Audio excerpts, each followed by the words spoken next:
Boa tarde a todos, muito bom estar aqui com vocês hoje na nossa primeira conversa significativa do ano. Esta primeira conversa vai acontecer com uma Belo Horizonte. Como é que fala quem é de Belo Horizonte? Belo Horizontino? Belo Horizontina, isso Uma Belo mesmo. Horizontina, a Ana Grossi. A gente se conhece de outras jornadas aí, de Agile Brasil e de meetups e tudo mais. Hoje ela vai falar um pouquinho para a gente aí de um tema que tem sido muito debatido, um tema que é bacana. Então, Ana, bem-vinda, obrigado aí pelo convite. O palco é seu, fica à vontade. Legal, pessoal. Muito boa tarde para vocês. É muita satisfação de estar aqui com o Leandro. Esse convite foi maravilhoso, porque eu gosto das coisas assim, né? Vamos, vamos. Então, bora lá, vamos fazer isso acontecer. E eu tinha um conteúdo que eu já estou querendo há muito tempo trazer, né? Em parceria até com uma empresa que é minha parceira de trabalho, que é a Orgânica. A gente tem feito um trabalho juntos aí de autogestão. Então, era um conteúdo que eu já queria trazer e essa oportunidade foi excelente para isso. Eu quero trazer uma provocação aqui antes de apresentar os slides. Eu vou deixar aqui no chat do encontro um quadro do Slice. Eu vou mostrar para vocês o que eu quero com isso. Eu quero que a gente tenha boas conversas no final, conversas significativas. Então, depois do conteúdo, eu quero que vocês compartilhem com a gente. Então, durante o momento que eu estiver trazendo o assunto para vocês, sintam-se à vontade em deixar registrado para a gente o que vocês entendem como práticas que promovem autonomia e colaboração e práticas que inibem a autonomia e a colaboração nos ambientes onde vocês estão inseridos. Não precisam se ater somente ao ambiente corporativo onde vocês estão, tá? Em qualquer contexto que vocês vivenciam. Já teve vezes que pessoas quiseram compartilhar contextos de voluntariado que elas participam. E tudo bem, tá? Tragam aí, então, fiquem à vontade. Se forem lembrando durante a apresentação, podem deixar aí no registro. Eu vou só mostrar para vocês como é que é esse quadrinho, tá? Isso, nem todo mundo conhece o slide. O Slice é bem simples, pessoal. Olha só, vocês vão ter duas colunas. Então, a primeira coluna são as práticas que promovem autonomia e colaboração. Eu coloquei em sua organização, mas organização aqui é qualquer organização, tá? Não precisa, pode ser até dentro da sua família, do seu grupo de amigos. E práticas que inibem a autonomia e a colaboração. Para você registrar qualquer coisa, é só dar um clique, que ele abre um balãozinho. Então, por exemplo, aqui, ó, vou escrever teste, tá? Aqui também é a mesma coisa, teste. Eu quero desistir, não quero mais esse item, é só apagar, tá? Quando você deletar o conteúdo, ele já apaga. É só você clicar fora, por exemplo, da tela, que ele vai sumir com aquele balãozinho. Então, é só você deixar registrado. Quero que vocês se sintam à vontade para escreverem o que vocês quiserem, tá? Esse ambiente aqui é um ambiente seguro, tá? Entre nós aqui, então não tem divulgação externa desse conteúdo. É só para a gente interagir e poder ter um momento significativo aqui no final do encontro. Tudo bem para vocês? Posso começar a apresentação? Legal. Maravilha. O Muito bem. link, isso, o link está Eu coloquei no aqui. chatzinho. Isso, eu vou, como tem pessoas aí que entraram depois, eu Tá. vou postar novamente aqui, ó, tá lá de novo. Legal. Obrigada, Leandro. Então vamos lá. Como eu disse para vocês, o conteúdo sobre empoderamento e decisão coletiva, ele é uma parceria com a Orgânica. Então, muitos dos slides que vão estar aqui foram criados com referência e alguns insights que eu, junto com os meus parceiros, tivemos durante o curso Agile HR, que é de propriedade da Orgânica. Esse conteúdo eu gosto muito dele porque ele, para mim, em especial, mexe muito comigo. A minha trajetória durante a minha carreira e durante os momentos de conflito em família, em grupo de amigos e até um trabalho de voluntariado que eu já participei, ele me deu muito mais clareza em como a gente pode tomar decisões, em como a gente pode ser mais assertivo e como a gente pode fortalecer mais as equipes e os grupos de trabalho, trazendo sempre uma visão mais humanizada para dentro, né, desses contextos aí. Se tiverem curiosidade e quiserem conhecer mais, depois eu posso passar o link para vocês do curso da orgânica. Pessoal, sobre mim, eu não gosto muito de falar o que está lá no LinkedIn, não, porque está tudo lá sobre a minha carreira. Fiquem à vontade, façam as conexões. Eu sou uma pessoa super aberta. Se quiserem me mandar mensagens por lá, a gente vai trocando ideias, tá? Eu gosto de falar da outra parte, aquela que não está lá no LinkedIn. Eu sou uma pessoa muito família. Eu sou mineirinha, eu sou de Coronel Fabriciano, no interior de Minas Gerais, e eu moro aqui em Belo Horizonte há 22 anos. Depois que eu formei em ciência da computação, eu vim trabalhar aqui na capital, né? Porque, afinal de contas, computação naquela época não tinha muita oportunidade no interior. Então, eu vim para cá. Eu sou casada com o Luiz, nós somos da mesma turma da faculdade, nós temos 2 filhas, a Clarice está quase formando em geologia, e a Beatriz, que é estudante do fundamental e bailarina. A gente adora ir para a roça nos finais de semana, a gente tem um sítiozinho aqui perto de Belo Horizonte. Graças a Deus ainda tem meus pais, então vejo eles quase todo final de semana. Mesmo na pandemia, a gente conseguiu manter um controle, né, saudável para poder visitá-los. E eles também a nós, sempre que posso, pego eles e levo lá para o sítio também. A gente adora viajar. Aqui é a minha família toda, né? Meus irmãos aqui comigo, meus afilhados, meus sobrinhos, e aqui as nossas pets, a do meio, em memória. Temos ainda essas 2 aqui presentes fisicamente com a gente. É um pouquinho sobre mim, depois a gente pode conversar mais, se quiserem me conhecer. Tem minha rede social, né, do Instagram. Se vocês quiserem, a gente pode se conectar por lá. Bora lá. A gente falou um pouco. Por que eu gosto de me apresentar dessa forma? Porque eu enxergo que bastante dos desafios que a gente tem hoje na gestão, eles estão atrelados à falta de autonomia. A falta de autonomia, ela quer dizer o que para mim, tá, pessoal? Assim como todo o histórico que eu tenho, o conhecimento que eu tenho, para mim, como pessoa, a autonomia, ela por si só, ela é muito difícil de ser exercida. Porque a autonomia, ela pode virar algazarra, ela pode virar anarquia, se não muito bem definidas as suas restrições e as suas limitações. Como que a gente pode fazer esse bom exercício da autonomia?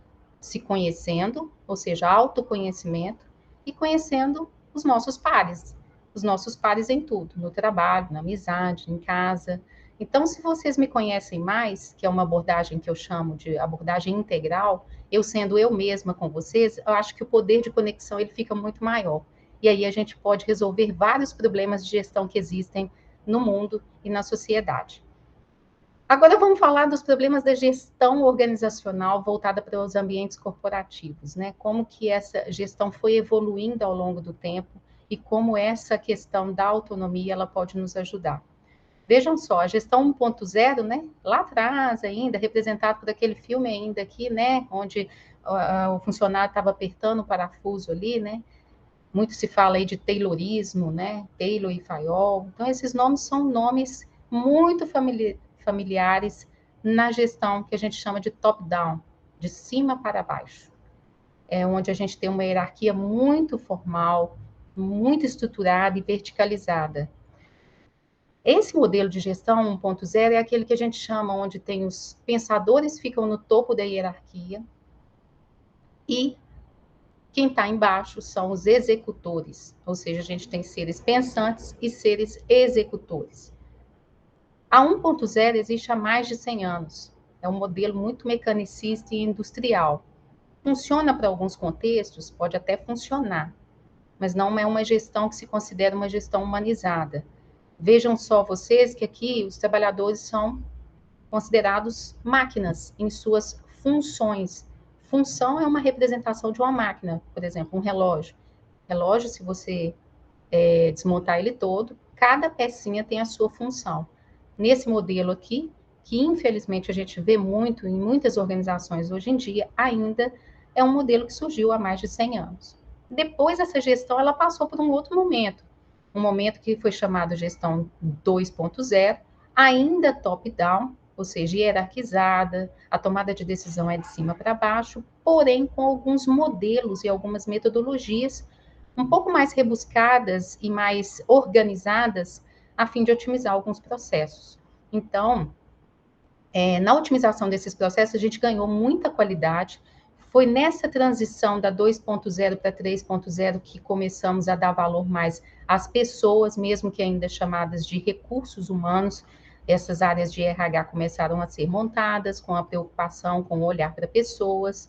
Trouxe muito avanço, alavancou muito o crescimento de empresas, mas ainda assim é uma gestão que não é condizente com novos modelos socioeconômicos que a gente tem visto por aí.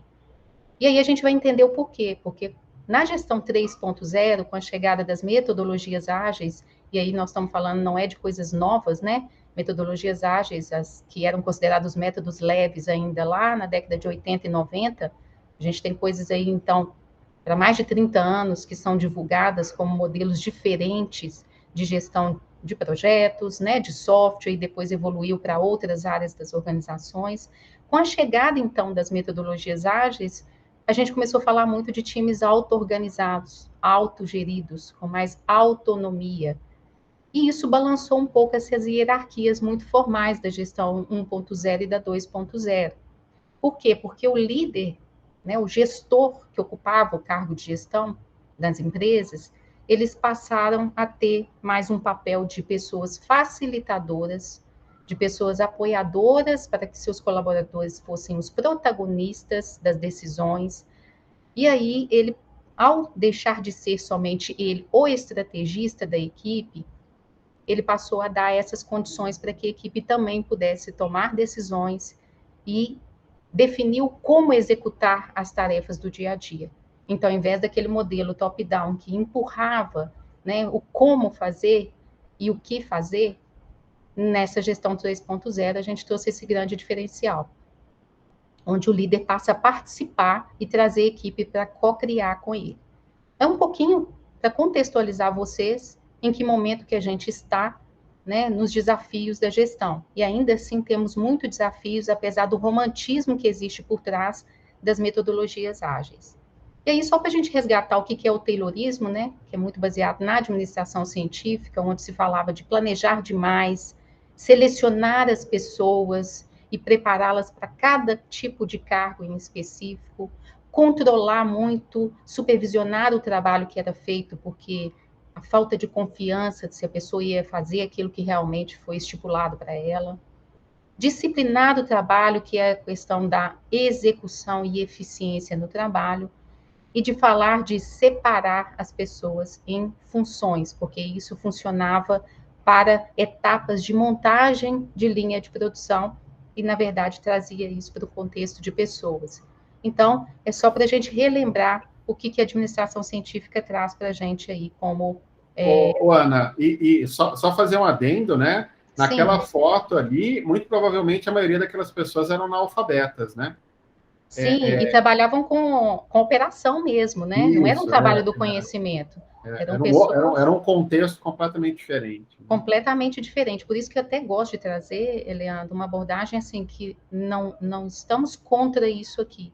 Sabemos que era o que foi necessário naquela época e o que as pessoas tinham condições e até níveis de amadurecimentos diferentes que temos hoje. Hoje a gente transcende isso aí, o trabalho operacional, para o trabalho do conhecimento. O que infelizmente acontece é que a gente tenta traduzir esse modelo para o trabalho do conhecimento também, né? Então, realmente eram pessoas quase todas analfabetas, mas eram seres, sim, pensantes e que diverge, né? Faz aí divergir essa questão da autoridade e do empoderamento. Modelos, então, tradicionais, que a gente chama de lineares, porque remete à linha de produção, é o que a gente fala top-down, pensadores em cima e executores embaixo. Quando a gente fala de organizações exponenciais, que estão trazendo inovação, aí nós estamos falando bastante do trabalho do conhecimento, e que usam modelos ágeis, a gente fala de rede de pessoas. Redes onde todos são pensadores e executores, porque trabalham em equipe e executam uma coisa muito interessante que é a liderança emergente. A gente vai ver um pouquinho o que se trata a liderança emergente, mas isso é para a gente trazer assim, uma visão diferenciada de que muitas das empresas já estão trabalhando desse jeito e não sabem que esse é um modelo exponencial. Né? Então, ainda um pouco, né, carregando um pouco do modelo tradicional, mas já trabalhando em formato de rede, de equipes, e lideram, que pessoas, mesmo não estando em cargo de gestão, elas lideram de forma emergente. E justamente por causa dessa liderança emergente, que eu gosto de trazer para vocês, muitos devem conhecer, a abordagem, né, do Management 3.0, do Jürgen Apelo, que ele faz uma redefinição do que é liderança. Porque até então, muitas pessoas atrelam líder com gestor. E, na verdade, a pessoa não precisa ocupar um cargo de gestão para ela ter um ato de liderança. E aí o Jürgen traz para a gente essa visão do gerenciando o sistema, não as pessoas. O Management 3.0 ele tem várias técnicas e práticas que ajudam a gente a dar um formato diferente no sistema de trabalho que estamos inseridos. E aí a gestão da organização ela passa de um modelo em que somente pessoas em cargo de gestão podem tomar decisões e liderar, para o protagonismo de colaboradores, especialistas, pessoas que podem trazer um conhecimento atrelado àquele trabalho que ela está executando para ajudar. E ele tem uma frase muito famosa que é: a gestão é muito importante para ficar apenas nas mãos dos gerentes. A liderança e a gestão ela pode estar sim em outras pessoas da organização. E aí a gente vê, né, como o Management 3.0 ele trata essa questão da autoridade, do empoderamento e da redefinição da liderança. Esse bonequinho aqui do Management 3.0 se chama Marty. O Marty ele tem 6 visões importantes e que a gestão 3.0 nos fornece como opções para que a gente possa desenvolver esse empoderamento e essa liderança emergente dentro das organizações. A número 1, que é essa aqui, né? Energizar pessoas. Ele considera que pessoas são a parte mais importante da empresa. Então, os líderes e gestores, eles têm que fazer de tudo que está no alcance deles para que essas pessoas continuem motivadas, ativas e criativas. A 2, que é empoderar times. Aí eu trago só uma reflexão sobre a palavra empoderar, pessoal, porque como ela não tem tradução, né? Esse empoderar fica uma coisa de muito poder no português. Na verdade, ela quer dizer fortalecer, tá? Então, fortalecimento não necessariamente é dar poder às pessoas. As pessoas se empoderam, não são dados poderes a elas. É uma questão mais de autoconhecimento e livrar de autossabotagem do que necessariamente dar poder às pessoas. Então, esse cuidado com a palavra empoderar que eu peço e eu sempre gosto de frisar. Vamos sempre pensar em fortalecimento. Então, quando a gente está falando de empoderar times, a gente deve falar que, já que estamos falando sempre de times auto-organizados, a gente precisa fortalecer esse ambiente para que esses times possam ser auto-organizados. E isso depende muito da confiança de quem está no papel de gestor. Né? Essa autorização e confiança é necessário dar para que o time possa se auto-organizar e se autogerir. A visão número 3, ela é alinhar restrições. Então, a gente fala de novo, autonomia, autogestão e auto-organização podem levar a qualquer coisa. Para isso, para mitigar isso, a gente precisa fazer uma espécie de proteção àquelas pessoas e todos os recursos que essas pessoas precisam para trabalhar, criando com elas, então, propósito, regras, restrições e objetivos bem claros e definidos. Isso é importante, porque quando a gente tem as restrições muito bem claras, é possível a gente exercer essa auto-organização em sua excelência. A número 4 é desenvolver competências. Então, a partir do momento que a gente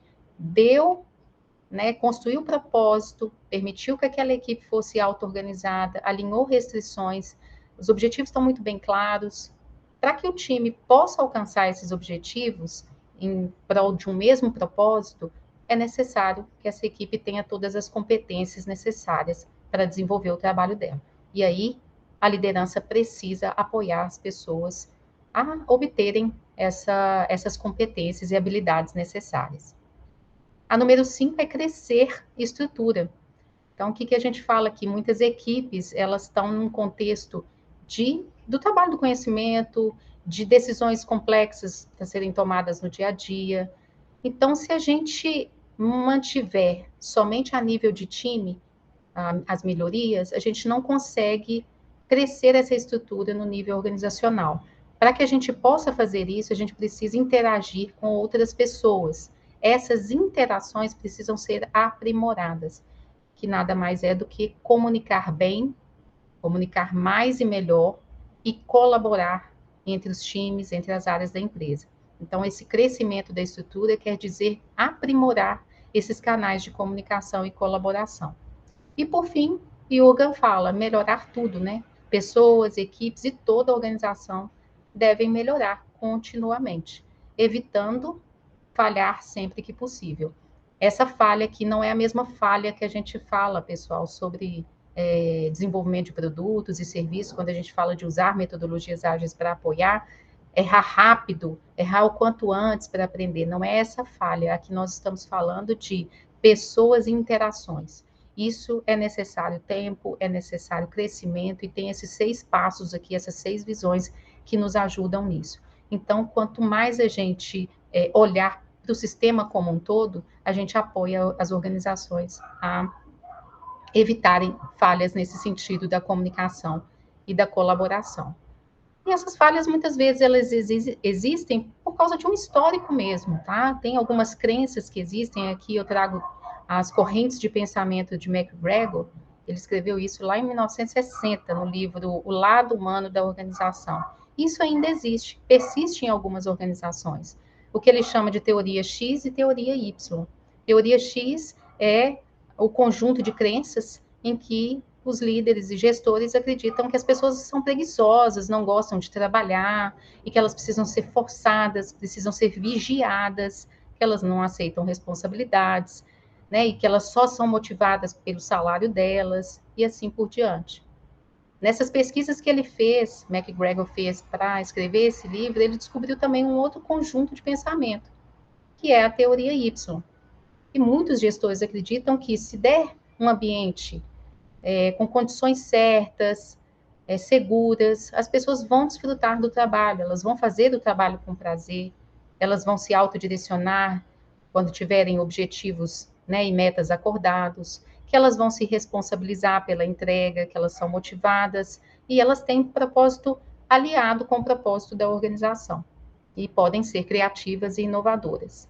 Então, muitas das vezes a gente vê comportamentos de lideranças muito parecidos com o da teoria X aqui. Mesmo isso sendo antigo e descoberto há muito tempo, a gente ainda vê esse tipo de coisa nas organizações. Por isso, até que o trabalho com a liderança é tão essencial para que quebre esses paradigmas, para a gente conseguir alavancar em modelos de gestão mais aderentes aos contextos de inovação e contextos complexos que a gente tem vivido. Eu gosto dessa frase do Frederic Laloux, né, do livro Reinventando as Organizações. Ele fala assim, se você vê as pessoas com desconfiança, ou seja, a teoria X, e sujeita elas a todo tipo de controle, regras, punições, elas vão tentar burlar o sistema. E aí você vai se sentir que o seu pensamento está super válido. Ou seja, as pessoas são realmente irresponsáveis e não querem trabalhar. Mas se você adotar práticas baseadas na confiança, e as pessoas vão responder essa confiança com comportamento responsável. Por isso é tão importante a gente trabalhar essa questão da confiança. Somos todos adultos, nas organizações a gente tem pessoas adultas que tomam decisões maduras no dia a dia, nas suas vidas. Por que elas não são confiáveis, né? E não podem executar o trabalho delas no dia a dia? E aí a gente vê fenômenos como esses aqui, né? A grande diferença entre autonomia e heteronomia. Porque quando a gente fala de autonomia, para ajudar as pessoas a terem, né, mais criatividade no ambiente de trabalho e os líderes confiarem mais nessas pessoas, a gente fala que é difícil porque a gente precisa se conhecer. Autonomia é conhecer a si mesmo. Conhecer a outra pessoa com a qual eu trabalho, ou seja, os meus pares de trabalho. Conhecer o contexto que eu estou atuando para conseguir agir de acordo com as minhas próprias regras. Porque eu fui construída, eu, Ana, fui construída com algumas regras, com alguns valores. Então, para eu desplugar disso, é difícil. Para eu agir sobre essas regras e esses valores que eu fui criada, e eu acredito nisso, Eu preciso me conhecer e conhecer as pessoas com as quais eu trabalho e o contexto que eu estou inserida. Porque eu não vou agir conforme meus próprios valores num contexto que eu acho que não está aderente para ele. Mas olha que interessante, a gente ainda vê muita gente atuando dessa forma, com um fenômeno chamado anomia. Anomia é a gente agir de acordo com os instintos naturais. Por exemplo, aqui temos um bebezinho, não é à toa. Esse bebê aqui, ele não tem regras próprias. Ele, tudo que ele for querer expressar para o mundo, ele vai chorar. Se ele tiver com fome, se ele tiver sujo. Então, para tudo, ele vai chorar. A gente vê comportamentos como esse nas organizações. Muitas pessoas agindo com instintos naturais. Já heteronomia é diferente. Heteronomia é a gente agir de acordo com a regra de outras pessoas. Alguém estabelece e eu obedeço. Quando é assim, eu estou agindo de acordo com valores de outras pessoas, o que elas acreditam ser o certo. Já no contexto da autonomia, que a gente tem falado tanto, a gente está trabalhando com outra visão. Aqui é colaborativo. Como eu estou falando de colaborativo, nós vamos agir aqui na autonomia de acordo com as nossas próprias regras e valores, mas baseado nas ações e nas interações com outras pessoas num determinado contexto. Por isso é tão importante a gente saber, esse contexto está muito bem definido? Esse contexto tem suas restrições claras? É importante a gente entender, porque muitas vezes a gente classifica a autonomia em alguns ambientes e a gente está exercendo heteronomia. Então, cuidado quando falam, meu time tem autonomia para fazer o que quiser. Mas, será que isso está muito claro? Esse conceito está claro? Será que as ações estão muito claras? E aí a gente traz, né? Poxa, mas para exercitar a autonomia, como que é isso dentro das empresas? Como que funciona isso dentro dos times? Esse fenômeno da autonomia, ele acaba colaborando e deixando a equipe confortável para liderar de forma emergente. Então, vamos supor que a gente tem uma equipe, essa equipe tem pessoas que têm desafios diários. Por exemplo, essa pessoa ela tem que resolver alguns problemas no dia a dia, ela tem que executar tarefas, atividades. Para que ela faça isso, ela precisa tomar algumas decisões. Nem sempre ela precisa consultar outras pessoas para isso. Por exemplo, eu estou aqui desenvolvendo um material, eu tenho autonomia para decidir o que eu coloco nele e o que eu não coloco. Se eu precisar de apoio de uma outra pessoa, eu vou pedir ajuda, consultoria, ou até mesmo pedir permissão para colocar algum material. Mas neste momento eu estou tomando essa decisão sozinha. Então, esse fenômeno que ocorre quando eu tomo as minhas decisões dentro das minhas tarefas e com os meus valores, é chamado de autonomia. E cada pessoa tem os seus problemas e suas atividades para resolver dentro dessa equipe. A partir do momento que eu preciso interagir com outras pessoas para resolver problemas que dependem de outras pessoas, ou até mesmo porque o meu trabalho interage com o trabalho da outra pessoa, eu tenho um outro fenômeno, que é a colaboração. Mas já quando eu tenho que agir num problema fora desse contexto, o contexto da minha equipe, com as restrições e limitações que existem aqui, tem um problema externo e alguém toma uma atitude de resolver esse problema, aí a gente vê um fenômeno chamado liderança emergente. Em organizações onde a gente tem que pedir bênção para várias camadas hierárquicas para tomar essa decisão de resolver um problema fora da equipe, não acontece o fenômeno da liderança emergente. Por quê? Porque a gente é acuado a sempre depender do ok, da aprovação de alguém. É sabido que tem ambientes que são muito críticos e a gente não pode tomar essa decisão sozinhos. Por isso é tão importante a decisão coletiva. Mas a liderança emergente, ela é simples e fácil de ser executada em várias atividades e problemas do dia a dia.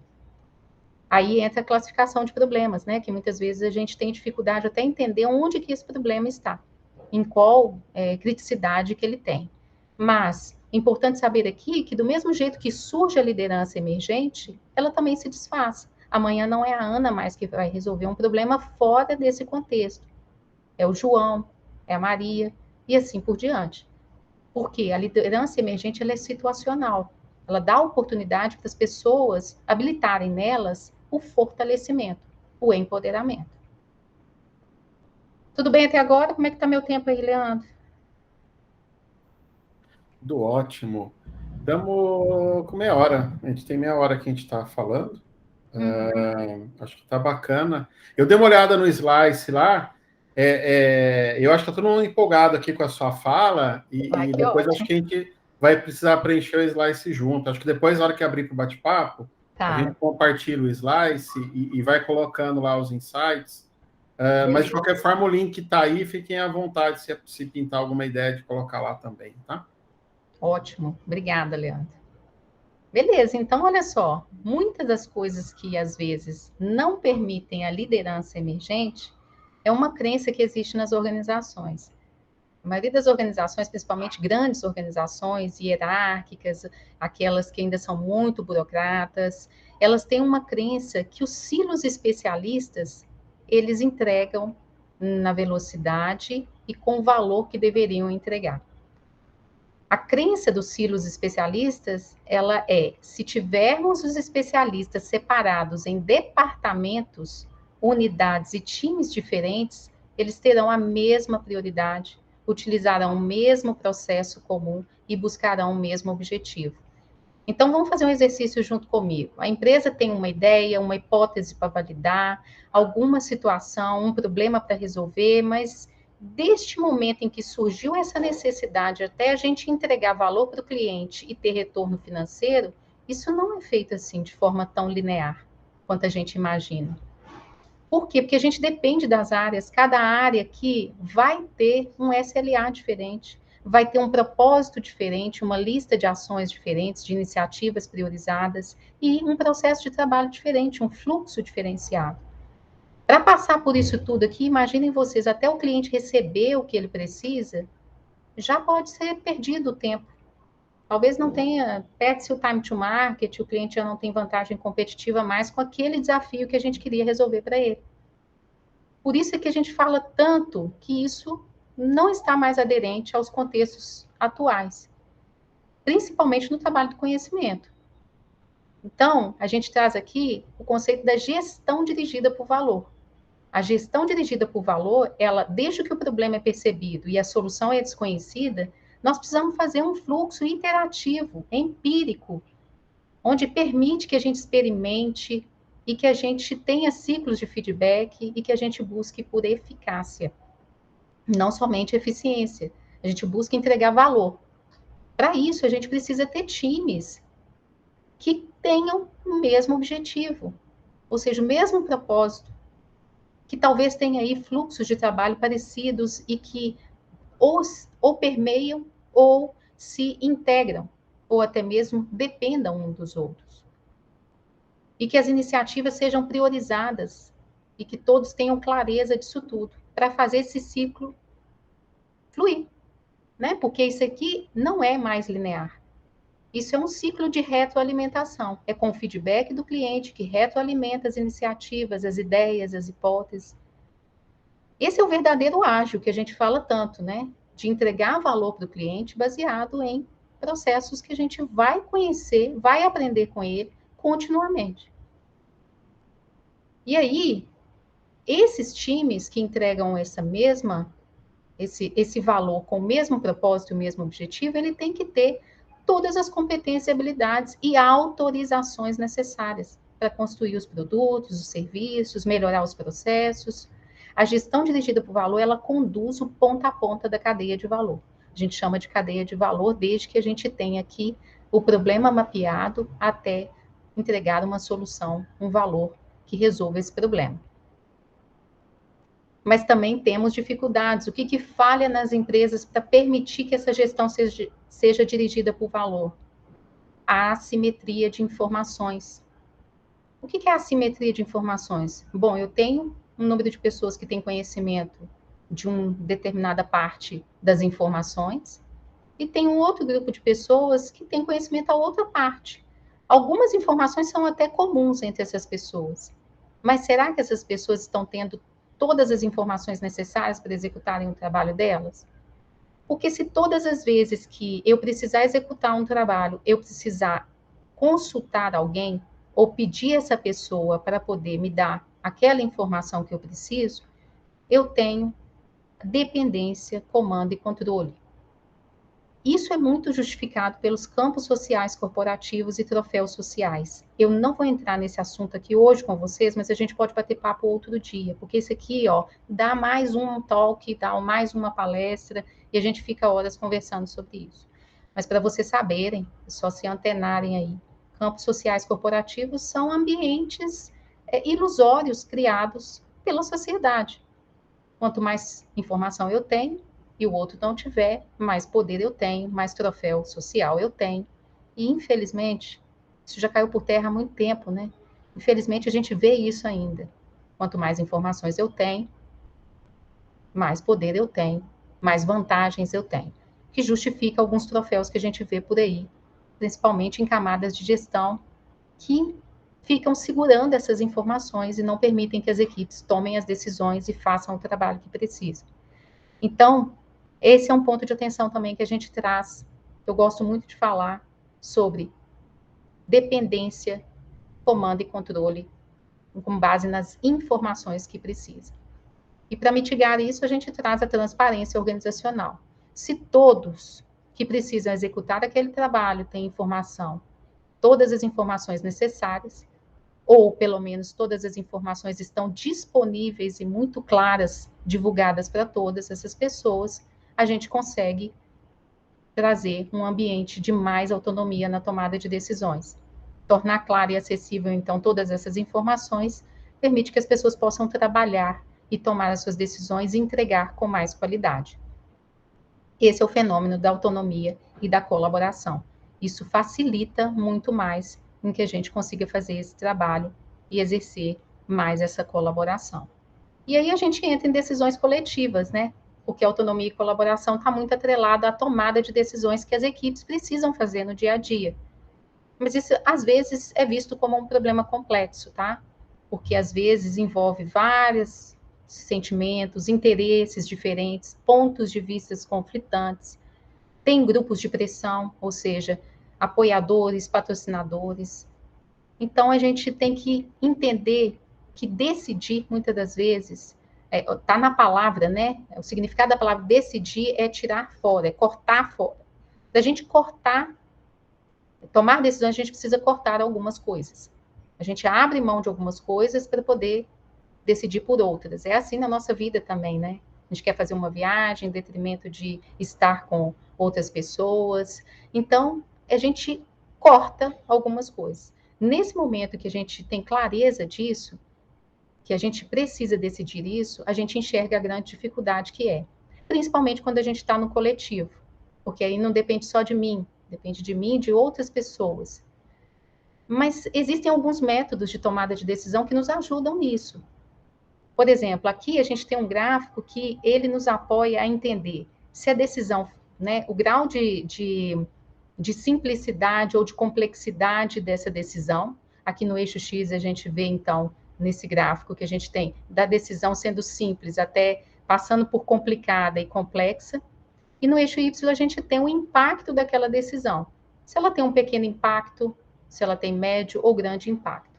A gente pode tomar, a gente pode decidir por outros métodos que não sejam, por exemplo, o sorteio, que é uma coisa muito simples, né? Ah, vamos sortear aqui, então, esse caderno que eu tenho aqui, é um caderno bonito e a equipe merece, mas eu não tenho como dar para todo mundo, só tenho um caderno, então vamos sortear. Muito simples, muito fácil. A gente espera que não ofenda ninguém, mas o sorteado é que vai levar esse caderno. Então, são coisas bem simples de decidir. Já decisões mais complexas, que envolvem mais interações, que têm um impacto maior, dependências de outras áreas, a gente escolhe por métodos mais eficientes, como, por exemplo, consentimento e consultação. Qual que é a grande diferença aqui entre consentimento e consenso? Muitas vezes a gente tem uma confusão com isso. Ah, vamos consensuar com todo mundo, mas consensuar é realmente todo mundo ter a mesma decisão, acordar com a mesma tomada de decisão. Isso é difícil nos nossos contextos de hoje. Tomar decisão, todo mundo ter a mesma, né, decisão, isso é muito difícil. Isso pode demorar muito. E a gente sabe que existem pontos de interesse diferentes. O consentimento é diferente. O consentimento, ele vai. perguntar se alguém tem alguma objeção quanto àquela decisão. Então, se alguém tem uma objeção, tem uma justificativa plausível, a gente vai ouvir essa pessoa, vai entender e vai analisar novamente. Mas nem sempre todo mundo tem que estar de acordo com tudo, porque senão a gente sempre vai ficar numa decisão coletiva de difícil, com uma inércia muito grande para a tomada de decisão. E consultação é quando a gente vai até algum especialista ou uma pessoa que tem uma experiência maior naquele tipo de decisão ou que já tenha vivido aquela tomada de decisão e a gente consulta como equipe essa pessoa, esse especialista, e a gente tem informações o suficiente, ou talvez a gente elabore decisões muito mais inteligentes e robustas para esses casos. Mas existem esses tipos, a gente precisa entender o contexto que estamos, o impacto que tem e o tipo de decisão que a gente vai tomar, o impacto que ela tem nas atividades, nas dependências e na organização como um todo. As decisões em equipe, elas são mais rápidas, são melhores porque usam, né, da visão de várias pessoas ao invés de uma só pessoa que é o gestor. É mais rápida porque não passa por vários níveis de tomada de decisão. E são mais engajadoras, porque quando as pessoas se sentem participando dessa tomada de decisão, é natural que as pessoas se sintam mais motivadas e até mais engajadas para colocar aquela decisão em prática. Aqui eu trago só um outro gráficozinho para a gente entender como a tomada de decisão ela está atrelada à estrutura organizacional. Nas colunas a gente vê aqui estruturas que são ainda de tomada de decisão top-down, as organizações que são de consenso, como por exemplo as ONGs, né, as organizações verdes, e temos as organizações que têm a estrutura mais distribuída, que é em rede, né, e que aí a tomada de decisão é mais por consentimento ou por consultação. A velocidade, então, para decidir, por exemplo, top-down, é muito mais rápido decidir, é claro, é uma pessoa tomando a decisão e aí rapidamente ela toma essa decisão. Já a facilidade para decidir também é muito alta, mas proximidade com o problema é baixa, engajamento das pessoas é baixo e as pessoas não se sentem fortalecidas por não participarem da tomada de decisão. E a gente tem aqui o modelo distribuído em que a gente vê a tomada de decisão ela não é tão rápida quanto a top-down. Então, para algumas situações, funciona muito bem ela ser média, mas a proximidade com o problema é alta. E a gente tem um alto empoderamento e engajamento das pessoas, né? Então, visto aqui essa grande diferença, a gente vê o como está atrelado e às vezes a gente não dá importância para isso. O como essa estrutura e a tomada de decisões, ela também reflete nessas características que estão aqui no gráfico. Agora, só para a gente fechar, eu trouxe algumas práticas e ferramentas que ajudam nas tomadas de decisões, no fortalecimento entre as pessoas da equipe. Mais uma vez, o Management 3.0, onde a gente tem aqui os níveis de delegação. Então, os gestores e as lideranças, elas podem trazer técnicas de gamification para ajudar as suas equipes a decidirem qual que é o nível de delegação que é melhor para a tomada de decisão. Essas cartinhas aqui, chamada Delegation Poker, elas ajudam a equipe, né, a decidirem sobre algum aspecto, por exemplo, que elas têm que tomar a decisão. E elas colocam num quadro chamado quadro de delegação, Delegation Board. Aqui a gente tem, por exemplo, tomadas de decisão em equipe que são férias da equipe, né, por exemplo, períodos que são de alta temporada e várias pessoas querem tirar férias, mas não pode todo mundo tirar no mesmo tempo. Isso fica com o gestor? Fica com a organização? Fica com a própria equipe? Bom, e o GAPELO traz uma opção que deixa à vontade a equipe e o seu gestor tomarem decisão de como vão atuar com relação às férias da equipe. Com o Delegation Poker, por exemplo, eles conseguem fazer essa tomada de decisão. Outra coisa seria aumentar o salário de uma pessoa na equipe. Equipes que já são autogeridas o suficiente para decidirem o próprio salário, elas conseguem tomar a decisão ali como e quem vai tomar a decisão com relação ao aumento de salário, por exemplo, quando alguém pede um aumento ou uma promoção. Então, depois, se quiserem entender mais como que joga, no site do Management 3.0 tem lá e tem um videozinho explicando também como que joga esse jogo. Outra opção aqui é a gente tem o Decision Making Canvas. ele é muito legal. Eu trouxe umas outras duas aqui tabelinhas que ajudam também, por exemplo, aqui a gente tem o problema, é uma mistura da tabela Gucci, né, que é de gravidade, urgência, tendência, e a gente faz a classificação do problema para que a equipe, e com alguns pesos também, para que a equipe possa tomar a decisão.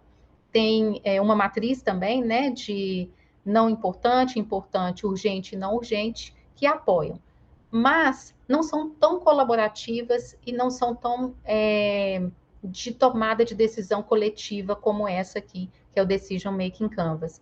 Ele tem vários quadrinhos aqui dentro, onde a gente tem, né, uma ordem para preencher, e é feito sempre com a equipe que vai tomar aquela decisão, sempre com todas as pessoas que estão envolvidas naquele problema.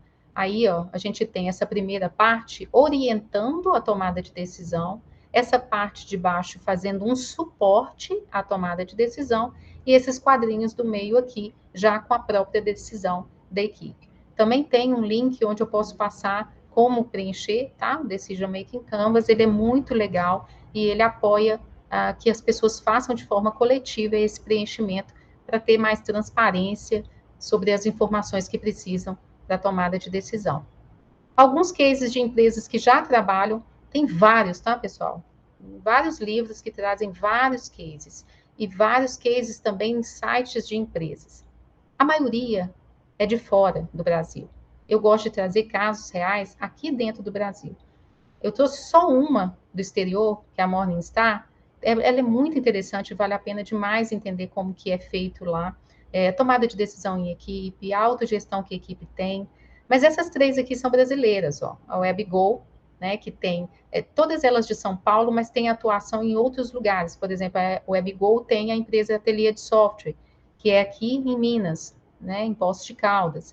Tem a Senco tem aí vários cases de como as equipes trabalham com transparência de informações de salário, informações de tomada de decisão que elas precisam. Então, são empresas que trabalham bastante essa questão da autonomia, da tomada de decisão em equipe, e que ajudam a fortalecer as suas pessoas e que as pessoas possam trabalhar em ambientes onde elas se sentem mais motivadas e com o mesmo propósito da organização.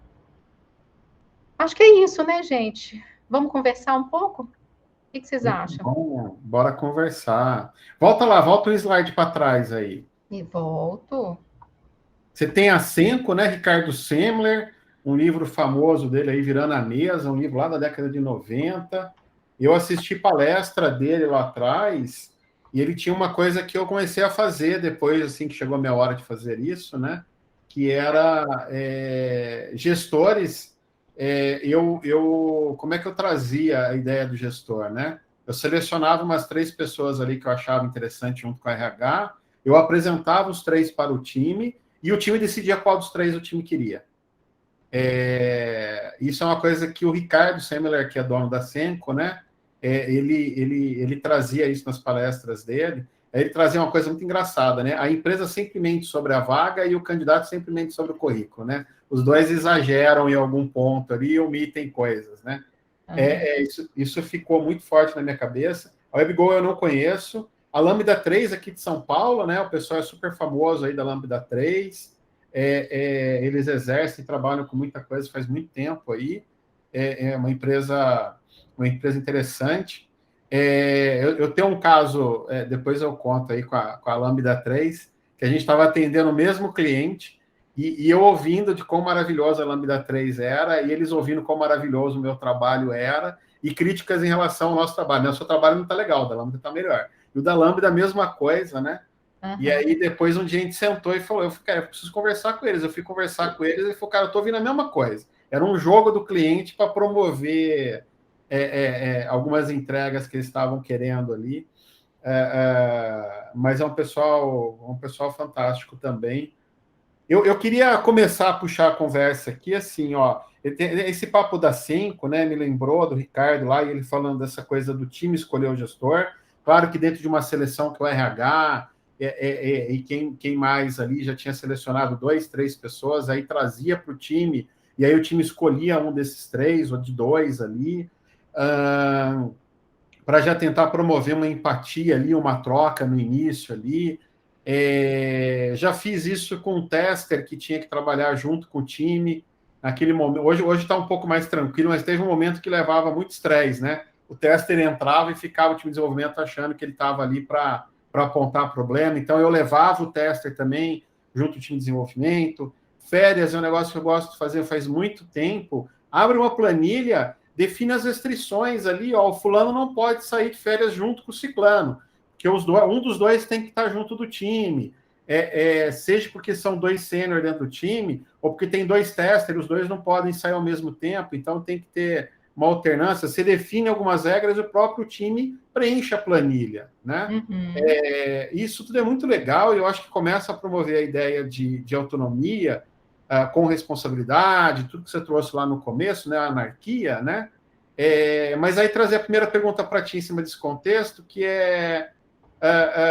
eu sinto uma dor quando você começa a fazer isso. Primeiro, segundo, terceiro mês tem um desconforto do time, assim, né? Eu gosto de trazer muito assim, amiguinho, você fechou 8 horas por dia com a empresa aqui, não foi, CLT? Então tá bom. O time depende de você não está trabalhando sozinho, tem um trabalho em conjunto. Então, assim, ó, vamos tentar não ter banco de hora no final do mês. Se a pessoa faltar 4 horas hoje, beleza, alinha com o time, veja se o time não vai sofrer com isso de alguma forma, verifica se o trabalho vai acontecer a entrega. 4 horas, se você ficar meia horinha a mais depois aí, em poucos dias aí, em 8 dias você resolveu meia horinha a mais, resolveu essas 4 horas, não está faltando. Então, tentar promover alguns ajustes assim, e eu sempre percebo, a minha intenção é promover essa coisa de liderança, dar autonomia para o time e tudo mais, né? Eu sempre vejo uma dor no início no time de aceitar isso, assim, sabe? Você tem essa percepção? Você concorda, discorda? Como é que você trata tudo isso? Tenho, e tem pessoas que falam, não quero trabalhar com autogestão, não quero trabalhar com isso, não sei fazer isso. Teve uma pessoa que falou, olha, se eu tiver que vir desse jeito que o pessoal está vindo aí, de chinelo, de bermuda, eu não sei trabalhar desse jeito. Porque a equipe, ela tinha autonomia para decidir a roupa que ela ia. Claro, tinha toda uma questão de bom senso. Não, você não é obrigado, se você quiser vir com terno e gravata, você pode ficar à vontade. É o seu jeito. Se você se sente bem assim, tá tudo bem. Né? Então, e já tive pessoas também que disseram assim: eu não sei coordenar o meu trabalho. Se não tem uma pessoa todo dia para me passar uma lista de tarefas, eu não sei fazer. Eu fui acostumada assim. Na minha casa era assim: tinha uma lista de coisas para eu fazer para ajudar em casa.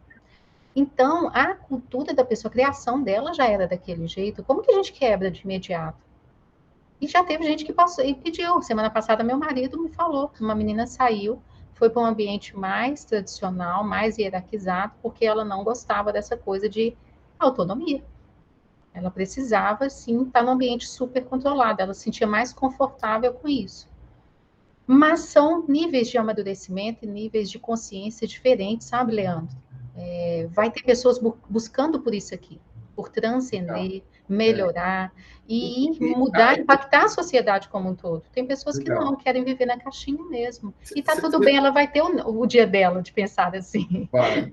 Aí você trouxe a coisa do empoderar e uma tradução diferente para empoderar, para evitar. Eu tenho muito cuidado com algumas palavras, né? Empatia, empoderar, tem palavras que eu tenho tido muito cuidado em usar, porque tem significados muito distintos aí. Essa coisa de maturidade, eu vou trazer essa ideia também, né? Não é que se você não pensa assim, você é infantil, né? Mas que são maneiras diferentes de pensar, e tudo bem a menina ter ido para outra empresa que tem um perfil diferente, né? Se ela se sente... É igual se o cara quer vir trabalhar de terno, tá tudo bem também, né? É o jogo que ele quer jogar e somos todos felizes aí.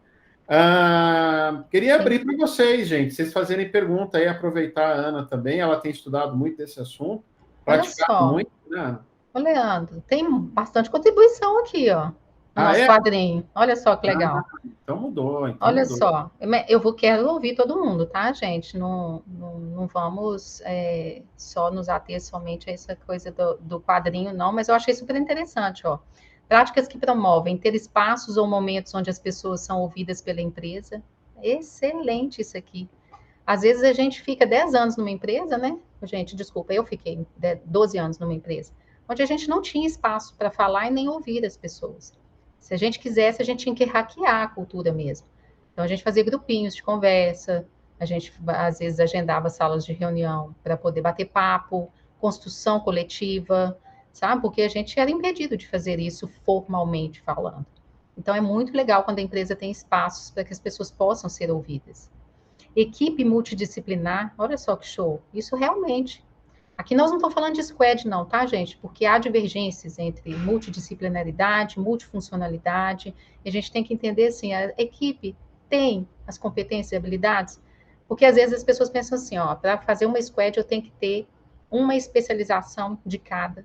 Aí o time infla, tem aquele time 10, 15 pessoas e não entrega com o valor que a gente gostaria. Então, às vezes, numa pessoa você tem competências e habilidades que 3 pessoas, às vezes, não teriam. Então, é só para a gente ter uma atenção com multidisciplinaridade aqui, porque hoje a gente fala de um ambiente também multidiverso.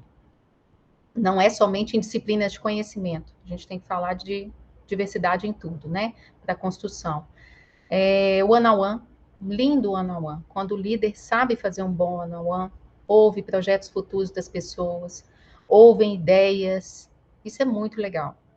O time tem clareza do todo, ele tem espaço para criatividade na solução de tarefas, ótimo também, porque a visão do todo é muito difícil. Aquela assimetria de informação e transparência de informação que eu trouxe para vocês é justamente para promover o entendimento do todo. Se as pessoas não têm um conhecimento do todo, ou seja, da visão sistêmica da empresa, onde o meu trabalho tem impacto, também é muito difícil ela exercer com criatividade. O outro aqui, abertura de expressão e segurança emocional. É um trabalho, assim, essencial. Não só nas lideranças, tá, gente? Já vi júnior que não permite que as pessoas falem dentro da equipe. Então, não é lideranças, gestores somente. A gente tem que trabalhar essa segurança em toda a equipe. E dar acesso à informação. Excelente. Olha as práticas que inibem a autonomia, então, Leandro. Comando e controle. Tudo tem que passar pela minha supervisão, sim. Isso é falta de confiança, a gente viu isso. Se eu, como gestor, líder, não confio no trabalho, eu vou querer supervisionar tudo. Tarefa já chega com a solução escrita, inibe totalmente a criatividade. Né? Tem lá no Manifesto Ágil um dos princípios falando, né, que as soluções mais criativas, elas emergem de equipes que podem ter uma autonomia nessa tomada de decisão de como desenvolver as tarefas. O time só cabe o que vem para o board, ele não precisa saber do negócio, só entregar a tarefa. Isso aqui realmente não promove esse conhecimento do todo, da visão sistêmica e do impacto que tem, né, daquela tarefa no negócio da empresa. E falta de transparência. Muito legal, pessoal. Adorei a contribuição de vocês aqui. Quem quiser e depois quiser ir colocando, tá, gente? Pode colocar. Legal. Deixa compartilhado. Eu acho Tá aqui. que é bacana. Então, eu adoro essas coisas assim, provocações, né? Tu tem que passar pela supervisão. O contrário, eu gosto de olhar os opostos, né? O contrário disso também não é anarquia, né? Você pode colocar restrições ali, poxa, sei lá, eu já estive ali como gerente de desenvolvimento e eu precisava comprar R$ 300 de post-it e eu não tinha autonomia. Entende? Assim, eu não preciso ter liberdade para gastar R$ 100.000 sem pedir autorização para alguém. Não é isso também, né? Mas, assim, eu não consegui comprar um material sem pedir autorização para o Papa. É complicado também, né? E sendo cobrado de fazer workshop, né? E barrado na hora de comprar ali post-it e caneta para poder fazer workshop, assim. Então, falta de transparência em excesso também, ela também pode ser perigosa. Tem coisas dentro da empresa ali que são estratégias e tudo mais. Então, acho que tem que ter um equilíbrio nisso tudo aqui, né? Tem que ter um pouco de equilíbrio aí. Isso aí, bom senso. Fernando, diga. Leandro, boa tarde, pessoal. Boa tarde, Ana. Acho que você tocou num ponto super importante aí, né? Essa questão do equilíbrio, porque, como dizia um amigo meu, até água em excesso faz mal se a gente... Fez muito mal aqui em Minas, a água em excesso. Então, assim, todos os pontos, quando a gente fala de dar liberdade, mas virar uma anarquia, assim, do ponto de vista de organização, não vai funcionar. Então, Acho que vai muito essa questão que a Ana mencionou, a gente tem que estabelecer as restrições do ambiente, né? E aí, dentro dessas restrições, você ter, sim, a liberdade de tomar a decisão da forma que seja melhor para o time, para a equipe, não só para a pessoa. Né? Então, acho que essa questão de autonomia é um tema bem complexo. Né? Eu vejo muita gente pedindo autonomia, muitas vezes, mas aí quando você dá autonomia dentro de um ambiente, e nem sei dizer se o tema é maturidade, mas elas já não se sentem tão confortáveis para poder fazer alguma coisa que foge daquele padrão que é estabelecido. Né? Então, acho que é um processo que a gente tem que ir amadurecendo, e a palavra-chave talvez realmente seja de confiança. Isso, aquele exercício lá do Management 3.0 que a Ana mostrou, eu acho que ele é bacana para ajudar a entender até onde as pessoas podem ir, né? Eu acho que ele traz... É uma maneira de você construir um pouco isso ali e tentar achar esse equilíbrio entre quem está lá em cima e quem está lá embaixo, até onde eu preciso ir, até onde eu posso ir. É um exercício simples de ser feito e que pode ajudar. E é aquela coisa também, né? Processos não precisam ser escritos em pedras, né? A gente desenhou isso aqui e não funcionou bem por esse ou por aquele motivo, vamos sentar, vamos rever isso, vamos repensar isso. Pode ser que faça sentido agora, não faça mais sentido depois, né? Silvio? Boa tarde, pessoal. Boa tarde, Ana. Boa tarde. Ana, quando a gente coloca a liberdade, e eu acho que isso é importante, não vamos dizer que praticamos isso na Alta Valhara a todo vapor, mas estamos tentando, eu acho que a liberdade com KPIs que mostrem o que está ocorrendo no time pode fazer com que a gente, né, como gestor, tenha mais tranquilidade em deixar, né, essa autonomia para o time. Como que você vê essa minha visão? Você acha que está correta ou você acha que a gente deve seguir um outro caminho? Ô, Silvio, a gente nunca fala assim, sabe, se é correto ou se não é correto. Depende do seu contexto. Quem sou eu para falar assim, a sua decisão está correta ou não, sabe? Eu não estou lá dentro, né, daquele ambiente, eu não estou vivendo aqueles desafios. Mas a sua visão está totalmente coerente com o que a gente está trazendo aqui de níveis de amadurecimento. Por quê? Porque exatamente você conhecendo a sua equipe, dando a ela autonomia, você vai vendo o amadurecimento dela aos poucos.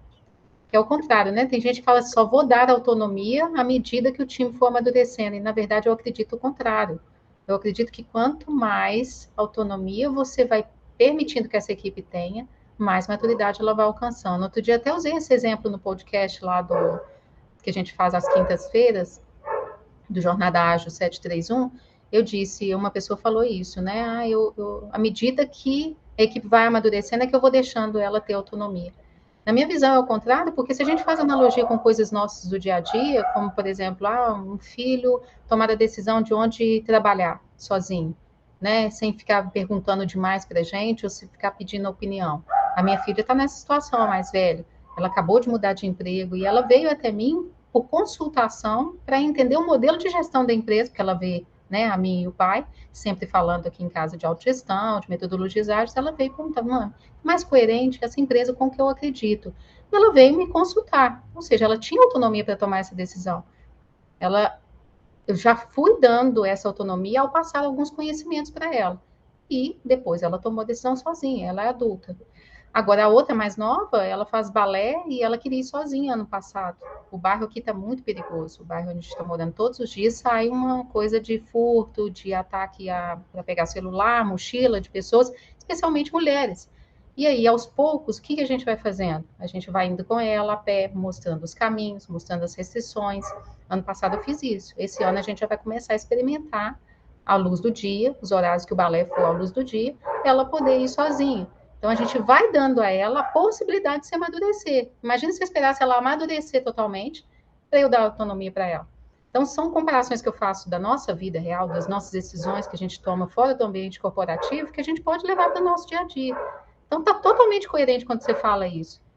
Só que é necessário você entender também que aí você tem pessoas de níveis diferentes, numa mesma equipe e que as interações podem ser mais colaborativas e você dá autonomia para as interações e não necessariamente olhar separadinho cada pessoa. Fez sentido, Silvio? Sim. Obrigado. Nada. Vamos lá, pessoal. Vamos conversar. Não é um jogo, não é um jogo simples, né? Não. E eu acho, Leandro, que o que você trouxe, né, de rever os processos, eu sinto muito essa dor, comento muito com a minha equipe, é uma coisa que as empresas não fazem. Você faz algo e acha que isso é uma verdade eterna, né? Você criou um processo há 2 anos atrás e acha que é uma verdade eterna, né? E não é. É um processo que tem que ser revisto. Né? Falar aqui um pouquinho de PDCA, eu vi que a Stephanie estava aí, lembrei dela aqui. E a gente não aplica, né? Só sabe que existe o PDCA, cria um processo e vamos embora. Esse processo é verdadeiro para o resto da minha vida. Eu acho legal a coisa temporal que você trouxe. 2 anos atrás não tinha Covid, né? Era outro mundo, né?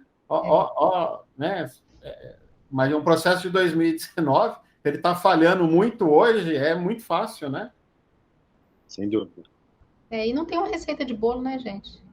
Porque por mais que a gente tenha aprendido, por exemplo, com a Covid, e essa nova variante aí, né? Então, assim, são coisas que...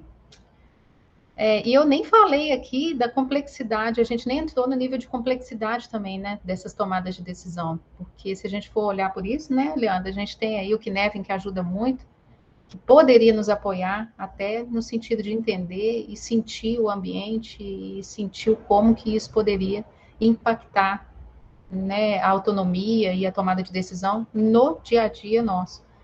Então, assim, são várias outras ferramentas e possibilidades que a gente tem, que não dá tempo da gente entrar, né, em tudo numa talk, mas eu acho, assim, que são várias as possibilidades para a gente enxergar visões diferentes e até mesmo para a gente não ter essa coisa da, será que eu olho por esse lado, não olho? Será que a minha equipe está precisando desse tipo de atenção? Quais os problemas que ela está vivendo?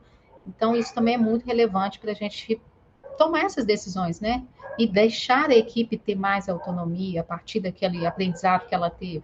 Tomou essa decisão hoje?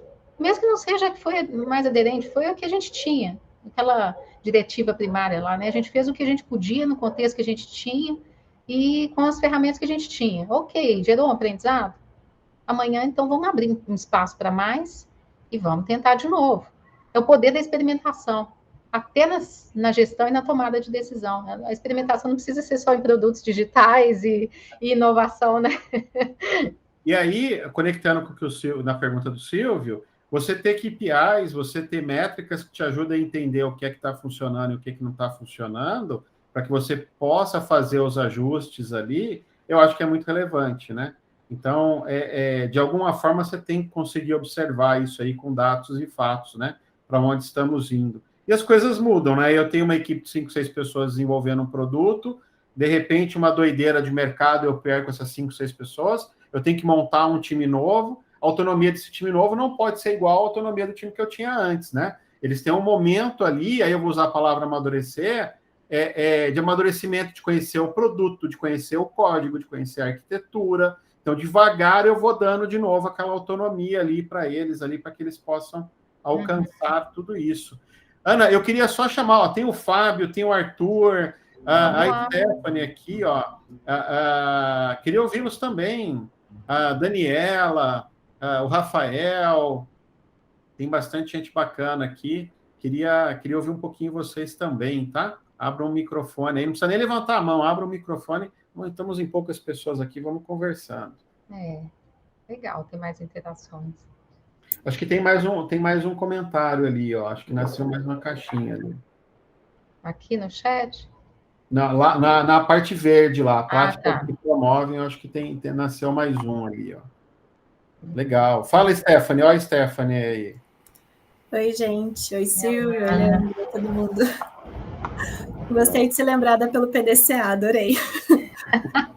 Eu acho que quando o processo está bem definidinho, é mais difícil a gente ter criatividade para revisitar ele, né? Porque, tecnicamente, se o processo está delineado, está funcionando, está todo mundo atingindo o objetivo, né?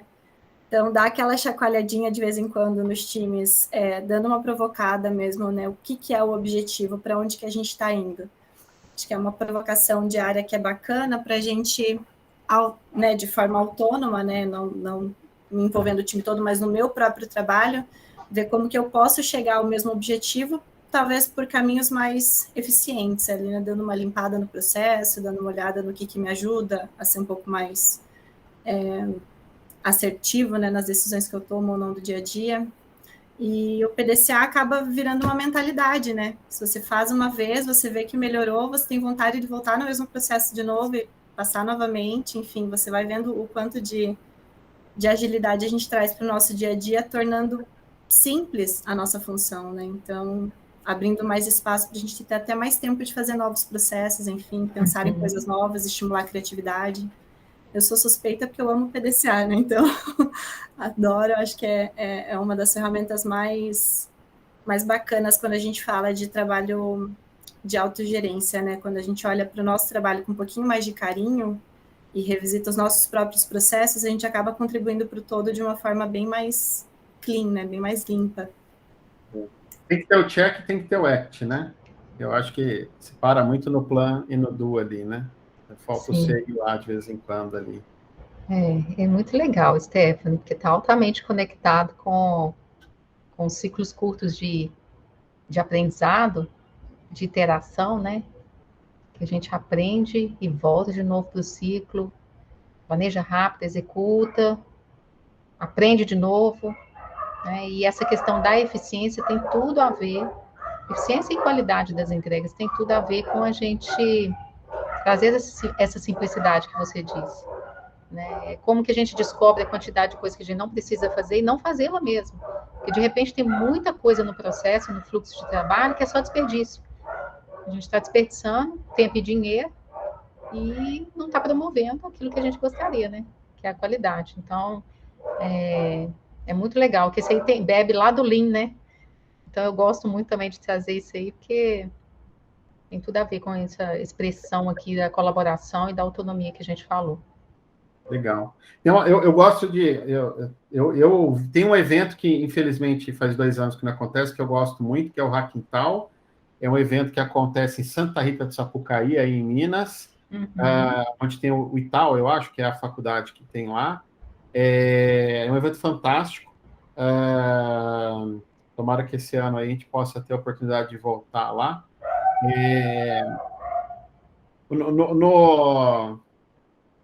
Nossa, eu lembrei de evento e me perdi aqui na conversa, que eu estava lembrando de momentos físicos presenciais, bateu uma saudade, me perdi. Não foi por causa do Lean, dos processos iterativos? Eu já volto nesse ponto. Tá bom. Me bateu uma saudade do evento lá. Saudade do físico, né? Temos mais 2 contribuições aqui, tá? Não sei se você quer ler depois. Vamos lá. Não, vamos ler, então vamos dar uma lida, então. Um que você tinha falado, que eu acho que é esse de cima aqui, né? Processos definidos trazem segurança para desenvolver melhorias, visualizar com clareza o espaço onde a autonomia pode transitar. Muito legal. Trabalha bastante essa questão do fluxo, né? O fluxo e a segurança que as pessoas têm em entender do fluxo de trabalho. E consistência de oportunidades colaborativas e estabelecimento de confiança em conjunto com pessoas do time. É um trabalho, gente, que não é fácil. Porque você não consegue garantir que as pessoas vão confiar uma nas outras. Como que você consegue garantir isso? E o que a gestão quer muito é isso. Garante para mim, especialmente quando contrata a gente como consultoria, né? Como que você vai garantir que a pessoa vai? Não vou garantir isso, é difícil. Porque isso é da pessoa. Mas existem trabalhos, técnicas, workshops colaborativos, onde a gente pode tentar fazer isso, para que a pessoa se sinta mais pertencente àquele ambiente, onde ela sinta que a colaboração tem um resultado. Eu tinha esquecido de comentar, Silvia, essa questão do KPI, você me lembrou, Leandro. Se a gente não mede como a gente está hoje, a gente não sabe se a gente amadureceu amanhã. Então, realmente tem que ter, sabe, alguns indicadores que vão trazer para a gente, assim, ó, os níveis de interação, as conversas estão melhores. São coisas um pouco intangíveis, mas são possíveis, sim, de serem medidas. Até na expressão verbal das pessoas. Nas retrospectivas, por exemplo, são eventos maravilhosos, onde a gente tem essa sensibilidade maior como facilitador, de pegar essas coisas no ar, né? Ó, tá melhorando, as conversas estão fluindo mais, as pessoas estão sendo mais objetivas. Então, garantir a gente não garante, mas a gente sim promove movimentos, práticas, onde permitem que a gente tenha essa medição, né? E aí dá mais substância, né, aos eventos. Surgiu um outro ali conectado com isso, que é usar a métrica também para uma coisa de cobrança, né? Eu acho que tem uma coisa importante aí, que é trazer a métrica. O Rafael Albino, que é um doutor em estatística, literalmente, né? Tem doutorado em estatística, e ele traz muito a ideia de que a métrica tem que ser um convite para uma conversa, né? Você não pode olhar para a métrica de forma fria, ela é subjetiva. O melhor exemplo que tem para isso é a ideia do meio copo vazio, meio copo cheio, né? Você pode contar essa história de duas formas, né? Com os mesmos dados. Então, eu acho que métricas moldam comportamentos. Então, elas têm que ser um convite ali para uma boa discussão, uma boa conversa, dentro de um contexto, tentar entender ali o que está acontecendo e como é que a gente pode, através de fatos e dados aí, melhorar o caminho. Eu lembrei, você falou de uma outra coisa aí, eu conectei de novo. Aquela hora, eu juro que assim, eu lembrei lá no evento, assim, é um evento que vou eu, minha mulher e meu filho, assim, a gente vai a família para o evento. Assim. Legal demais. E é a coisa de uma palestra que eu assisti lá, uns 4 anos atrás, onde a pessoa conectava a gestão de projeto com jazz. E ele falava muito, eu não sou músico, não entendo nada de música, mas ele trazia muito dentro do jazz, tem aquele momento que tem um tanto de gente fazendo a base e alguém solando, né? Depois você troca. Então, ali como time, como equipe, as pessoas vão se apoiando ali e existe todo um jogo ali dentro de um alinhamento do que eles estão tocando ali, eles vão improvisando, e aí eles entendem que agora é o momento do baterista, agora é o momento do cara com outro instrumento, mas dentro de um alinhamento ali, um vai apoiando o outro dentro do trabalho para acontecer. Isso ficou muito gravado na minha cabeça, assim, eu adorei essa analogia, assim. De vez em quando eu gosto de ouvir jazz, eu tenho que estar bem de espírito para ouvir jazz, assim, não é um negócio que bate qualquer hora, não, mas eu ouço hoje, quando eu ouço jazz, me pega muito isso, assim, sabe? Então, eu chamo isso de harmonização. Isso, Porque aí você tem equilíbrio nas necessidades que aquele time tem, né? No caso, o time jazz, ele sabe exatamente aonde atuar ali, a hora de atuar. E é legal porque você percebe que o time está fazendo isso e você percebe que está tendo colaboração, né? Você percebe que caíram as barreiras, esse medo cai. A colaboração, ela começa a acontecer de outra forma, né? Você tem uma conexão, assim, que eu acho que é bacana. Ó, o Arthur ligou a câmera aí. O rapaz está, ó, o bigode, ó, tá ficando, né? Deixando um pouquinho diferente, né? É aquela coisa da inovação, né? Faltou aqui, vamos inovar aqui para baixo. Então tem que estar causando de uma forma ou de outra. Boa tarde para todos, boa tarde, Ana.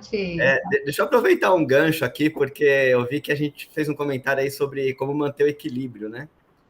E aqui na minha realidade é bem interessante, porque nós somos uma startup bem enxuta, né? Multidisciplinar, e às vezes eu me pego me policiando, parecendo que eu estou dosando a autonomia no time, sabe? Agora eu estou soltando mais um pouco, vou soltar mais um pouco. E às vezes me pergunto se eu não estou fazendo comando e controle novamente, sem estar percebendo, né? E aí, diante dessa situação, aconteceu inclusive semana passada, eu comecei a participar mais pessoas do nosso time nas reuniões de feedback apoiado em métrica, né? Começou a emergir mais liderança, a gente começou a participar essas pessoas também.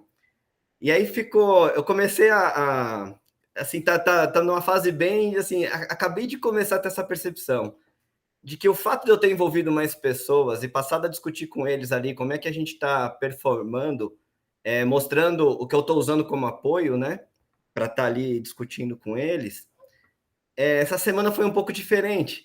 Eles entenderam um movimento diferente, por exemplo, né, na hora que eles estavam discutindo os cards que iam ser programados ali no nosso backlog e tal. eu percebi uma coisa um pouco diferente. Eles começaram a tomar algumas decisões a mais sem ter feito comentário nenhum comigo, porque eles mesmos começaram a se apoiar na nossa discussão de métrica. Pô, mas vocês perceberam que naquele épico a gente poderia ter finalizado a atividade, né, coisa e tal, então vamos rediscutir. E aí pediram para eu participar ali, mas eu fiquei só de ouvinte na daily deles, que eles decidiram reanalisar como é que estava o backlog, né? E aí houve aquele movimento bem interessante, sabe, Leandro? Quebraram outras atividades, repriorizaram do jeito que eles estavam entendendo, conseguir fazer algumas entregas que provocassem mais valor ali diretamente no cliente. E foi muito legal que eu não abri a boca, assim, eu não participei de nada, não falei nada, e tudo aconteceu. Eu falei, caramba, eles entenderam tão rápido assim, né? Quando eu levei alguns números ali para serem discutidos. Então, eu acho que faz todo sentido. Talvez não se policiar como eu estava me policiando aqui nessa dosagem de autonomia, mas começar a envolver assim as pessoas também em outras esferas, né? Você teve um slide ali que eu achei interessantíssimo quando a proposta é rede, né? Não essa posição de cima para baixo. Pô, tem os pensadores e ali os executores, né? Comecei a ficar mais participativo com eles também nisso tudo. É engraçado, mas começou a ter uma evolução no time de design, por exemplo, que começou a trazer as ideias deles e mostrar como é que eles enxergavam que o produto poderia estar operando, coisa e tal. Então, eu acho que esse equilíbrio que a gente fica tentando buscar vai muito de, às vezes, se perguntar, né, como é que você está agindo, como é que você está fazendo, né? O que dá para você mudar um pouquinho aqui para ver se muda a reação ali também, né? Então, é difícil, é uma missão, assim, muito louca, né? Porque você lida com pessoas o dia inteiro, mas eu acho que essa forma de ter aqueles 5 minutos para entender como é que você está trabalhando, como é que você está fazendo aquilo que você pode tentar mudar, eu acho que faz todo sentido para tentar deixar essa balança aí sempre, os pratinhos rodando, né? De uma forma saudável. Nossa, Arthur, amei sua fala. Quero até mostrar uma outra coisa. Dá tempo, não dá? Dá. Eu vou pedir só, eu coloquei um post aí, ó, que eu fiz no LinkedIn, com uma foto nossa aqui. Entra lá, dá um like, compartilha, deixa comentário, clica no coraçãozinho, aquelas coisas todas, para não perder a piada do youtuber. Mas se vocês puderem entrar lá, dar um like lá, deixar um comentário, você ajuda aí a gente a divulgar esse trabalho. Mas vamos lá, sim, Ana, vamos ver. Olha só, não, mas só para poder fechar aqui, porque a fala dele foi tão linda. Olha só, você se reconheceu, você conheceu que você mudou de nível de maturidade e reconheceu que a sua equipe também evoluiu. Quando a gente fala de formação de equipe, né, lá nos processos, né, no modelo de Tuckman, onde ele fala desses estágios aqui, eu entendi que você estava só participando desse momento. Então, sua equipe já chegou num nível de maturidade onde eles mesmos podem definir os processos, definir o trabalho a ser executado. Então, sua equipe está evoluindo legal e você se viu nesse contexto como participante, né? Vai chegar o dia que você só vai delegar? Talvez, equipe alta performance, equipe num nível de maturidade altíssimo, talvez ela já esteja numa transição em que ela faça essas coisas já por ela mesma, né? Então, é muito legal quando a gente vê isso, porque, na realidade, tá vendo a importância do gestor chegar nesse nível de reconhecimento e de entender que ele pode permitir, que ele participa e que a equipe confia nele, que ele confia na equipe. Então, era só isso que eu queria fazer a analogia aqui, porque eu achei sensacional sua fala. Muito obrigada. Esse slide eu nem estava no meu, mas é uma outra, uma aula de pós que eu dou, sabe, sobre isso, e aí eu falei, gente, tudo a ver, já quis abrir o slide para mostrar que tudo a ver com as etapas, né? Isso varia um tanto de momento para momento, tá, Arthur? Eu lembro que o produto de vocês é um produto B2B, né? É um produto que ele é vendido, o diretor tomando uísque com o diretor, né? Ele é um produto que acontece a venda muito nesse estilo. Eu lembro que teve uma época que a tua equipe aí estava, não, a gente tem que ir para a rede social, fazer todo um movimento ali que tem uma conexão muito grande com o B2C, né? Esse é o momento que você tem que trazer a tua experiência, você tem que trazer, gente, não faz sentido por causa disso, daquilo, E eu lembro que teve um momento que a gente teve que dar um corte mesmo nesse assunto. Assim. Foi exatamente Eles isso. estavam muito empolgados com isso porque faltava experiência. E aí tem como se fala demais desse marketing B2C hoje em dia, eles estavam muito empolgados em fazer aquilo acontecer e tudo mais, e para o produto de vocês não fazia sentido, né? Então é um equilíbrio, tá? É um jogo no dia a dia, Arthur, de equilíbrio, onde eles vão entendendo, eles vão aprendendo, as coisas vão acontecendo. Stephanie, antes da Stephanie falar, deixa eu falar uma coisa aqui, cara, esse teu incômodo não é ruim, tá? Eu acho que se esse incômodo algum momento te travar, aí ele é ruim. Mas enquanto ele não te travar, ele é bom. Essa cobrança interna contigo, se você está conseguindo manter esse equilíbrio, ele é muito importante, esse incômodo, tá? Legal. Não tira ele de dentro de ti, não. Só toma cuidado para ele não começar a te travar, tá? Também o feedback, tá? Eu consegui compartilhar algo que estava sozinho aqui, pensando. O papel, esse papel às vezes é complicado, a gente fica sozinho, né? Sim. Diga, Stephanie. Eu ia fazer um comentário justamente sobre o incômodo do Arthur, né? Olha como é bacana. A gente, eu imagino que você seja um cargo de liderança, né, Arthur? Você seja uma cabeça maior. A gente, enquanto, né, componentes da sua equipe, quando você percebe que o gestor dá essa abertura de dar o benefício da dúvida para o que você está falando, então, será que ele tem realmente, né, algo a acrescentar no processo que eu estou tão certo, né? Tá funcionando, né? Eu montei a equipe, eu sei qual é o meu produto, eu sou o cabeça da operação. Então, quando você dá esse benefício da dúvida de se questionar se talvez a sua postura está cerceando ou não quem está, né, no dia a dia ali da equipe, para a gente traz uma segurança muito bacana. Então, por mais que talvez o processo não esteja tão delimitado, né, tem um processo certinho para onde a minha autonomia pode correr, talvez a sua postura já traga essa segurança de saber, oxa, eu posso tentar um pouquinho mais, eu posso sugerir um pouquinho mais, eu tenho essa abertura de ser escutado, né? Então, talvez o que eu traga de solução ou de sugestão, eu não preciso ter medo de sugerir, né? Não, como o Leandro sempre fala, né? Não existe sugestão ou dúvida burra, né? A gente tem essa abertura de falar e tudo contribui. Mas quando a gente percebe isso vindo da liderança, isso dá uma segurança absurda para o time. A gente pensa, poxa, eu consigo ser mais criativo aqui, eu posso sugerir mais, eu tenho essa abertura. É muito bom. Então, é muito bom você estar aqui visitando isso. E começou a acontecer uma coisa muito legal, né? Eu sempre falo aqui para eles, vocês podem me chamar a qualquer instante aí, pô, a gente usa o Discord aqui, né, para se comunicar, porque nossa operação é 100% remota, tá? Eles estão no norte e nordeste do país, eu estou aqui em Valinho, São Paulo, e é assim que a gente funciona há mais de um ano. Então eu falo para eles, pô, precisou, pode me chamar, né? Mas sempre fica aquela coisa, eles sabem que podem, mas não chamam. Quem procura é o tech lead, é quem está cuidando do produto ali e tal, né? Aí mudou totalmente, assim, foi muito bacana. A gente tem 2 trainees aqui, de repente elas começaram a me chamar. Ó, tem um card aqui que é uma solicitação sua, a gente queria entender só mais esse ponto aqui, né? Porque a gente está deixando eles se manifestarem, já estão codando sozinho lá algumas atividades e tal. E eu falei, pô, olha que sensacional, né? Foi um card que eu criei, eu coloquei a história toda lá dentro. Então ela veio me procurar porque ficou com uma dúvida.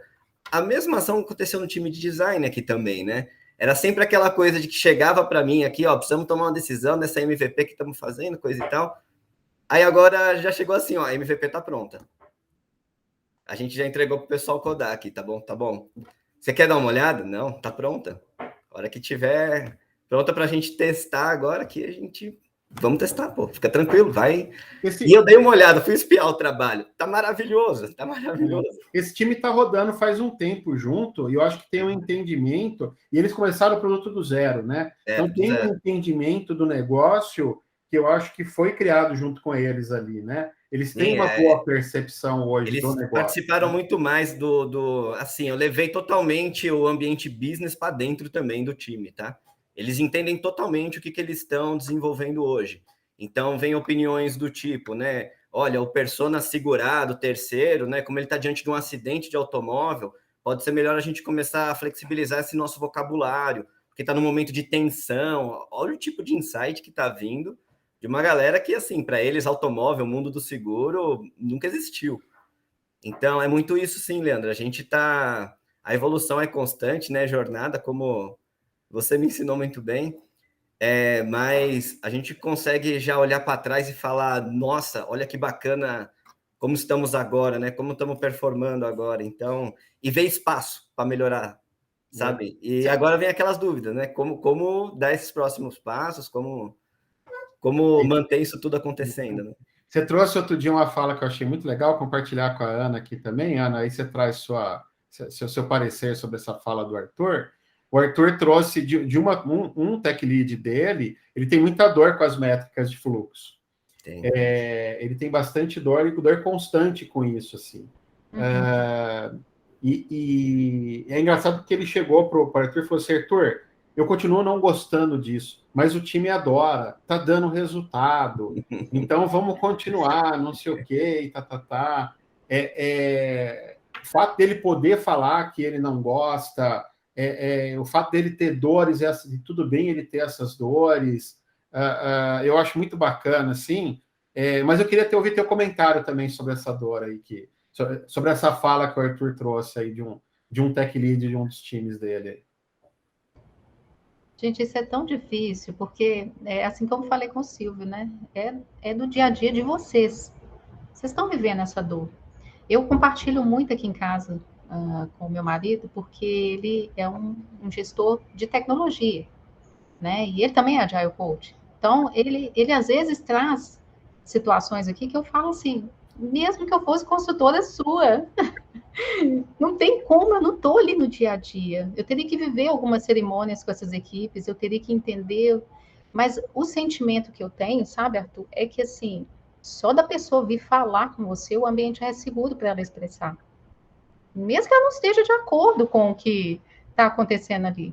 Então, ela se sente à vontade para expressar esse sentimento. Isso, para mim, já é de grande valia. Pode ser que ela não fique, né? Não sei, tá? Você pode até me trazer mais insumos. Mas... eu acho assim, a leitura que eu faço até que vem da cultura da empresa que ele também trabalhou, sabe? É engraçado, às vezes nas nossas cerimônias assim, ele fala, eu ainda prefiro o Scrum, cara, o Scrum para mim é o desenho perfeito.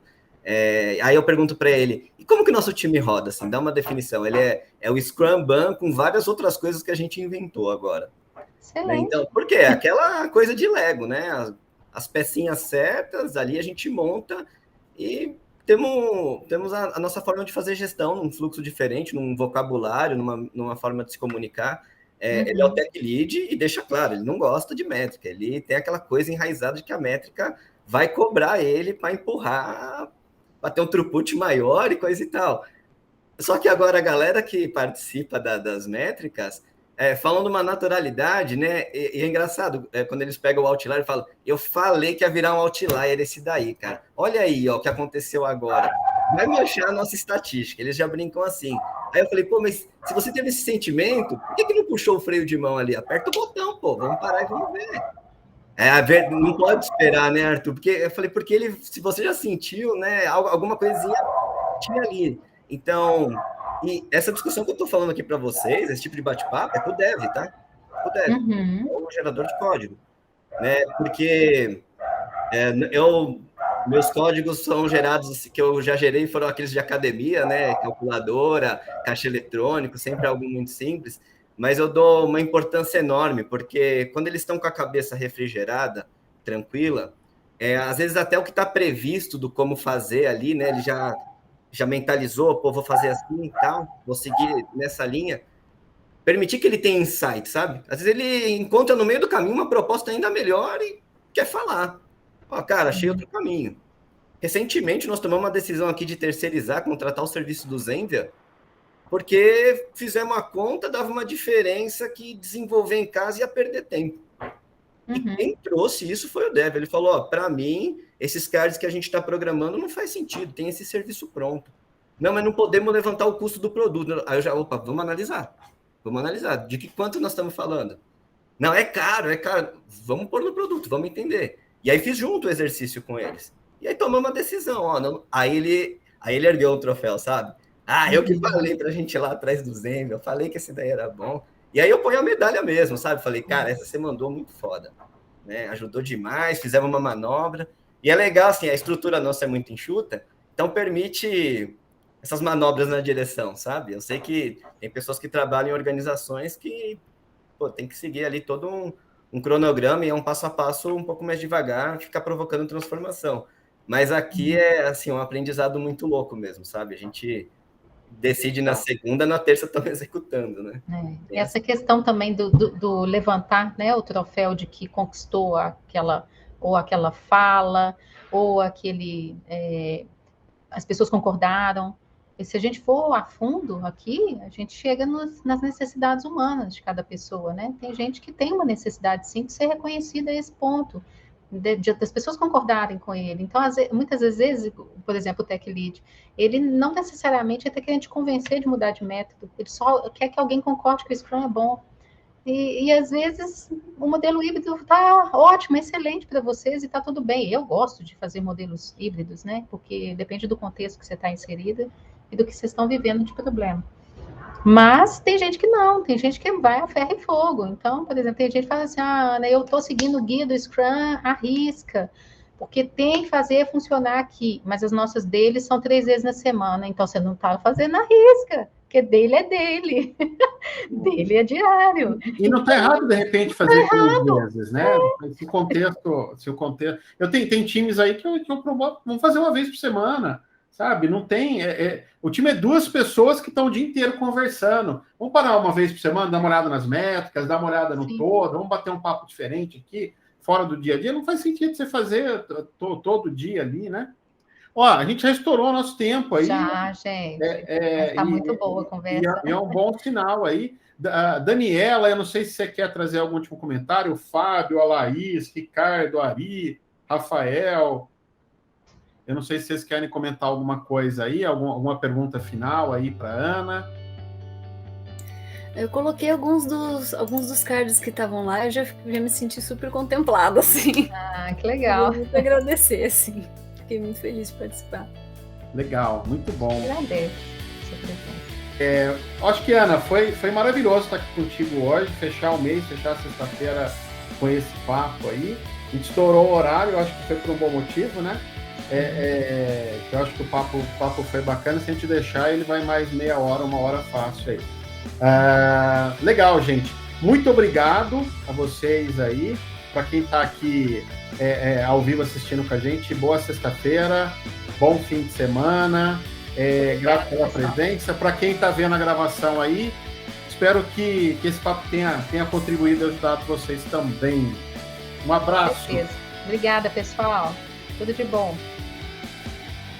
Tchau, tchau.